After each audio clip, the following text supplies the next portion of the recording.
ભ્રષ્ટાચારની પરાકાષ્ઠા કે સરકારી નાણાંનો વેડફાટ।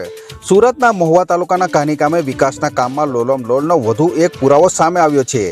ગામના પારસી ફળિયામાં પીવાના પાણીની ટાંકી માટે બનાવેલો આ બેઝ જુઓ। ફેબ્રુઆરીમાં બનાવેલા સ્ટ્રક્ચર હલકી ગુણવત્તાને કારણે તૂટી ગયું હતું, પરંતુ નવાઈની વાત તો એ છે કે બીજી વાર તૈયાર કરાયેલા બેઝ પર જેવી પાણીની ટાંકી મુકાઈ કે તરત જ તેમાં મોટી તિરાડો પડી ગઈ। માંડ એક મહિનામાં જ સિમેન્ટ અને રેતીનું આ નબળું બાંધકામ જવાબ આપી ગયું છે।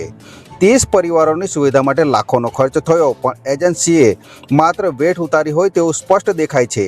ટાંકીનું વજન સહન ન કરી શકતું આ સ્ટ્રક્ચર ગમે ત્યારે મોટી દુર્ઘટના નોતરી શકે તેવી હાલતમાં જોવા મળી રહ્યું છે। કોન્ટ્રાક્ટર અને અધિકારીઓની મિલીભગતને કારણે જનતાના ટેક્સના પૈસા પાણીમાં જઈ રહ્યા છે, ત્યારે જવાબદારો સામે કડક કાર્યવાહી થશે કેવા સવાલો સાથે કાની ગામના રહીશોએ ઉચ્ચ તપાસની માંગ કરી હોવાનું જાણવા મળે છે। મારું નામ ધર્મેશ કુમાર અરવિંદભાઈ રાઠોડ છે અને હું કાની ગામમાં રહું છું, પારસી ફળિયામાં। આ જો મારી પાછળ તમે ટાંકી જોઈ રહ્યા છો એ 1 મહિના પહેલા બનાવવામાં આવેલી હતી, પણ તે તૂટીને ધ્વસ્ત થઈ ગઈ હતી અને આ પાછી બનાવવામાં આવી છે। અને આજે પાણી ભરવામાં આવ્યું છે અને એક જ દિવસમાં પાણી ભરવામાં આવ્યું છે અને આ ટાંકીની ચારો તરફથી દિવાલો ફાટી ગઈ છે।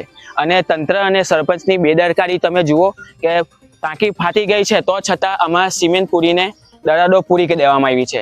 કાલે ઉઠીને અહીંયા કોઈ પાણી ભરવા આવે અને કોઈ તૂટી જાય ને કાલે ઉઠીને અહીંયા કોઈ પાણી ભરવા આવે અને એના પર ટાંકી પડે તો તેની જવાબદારી કોણ લેશે?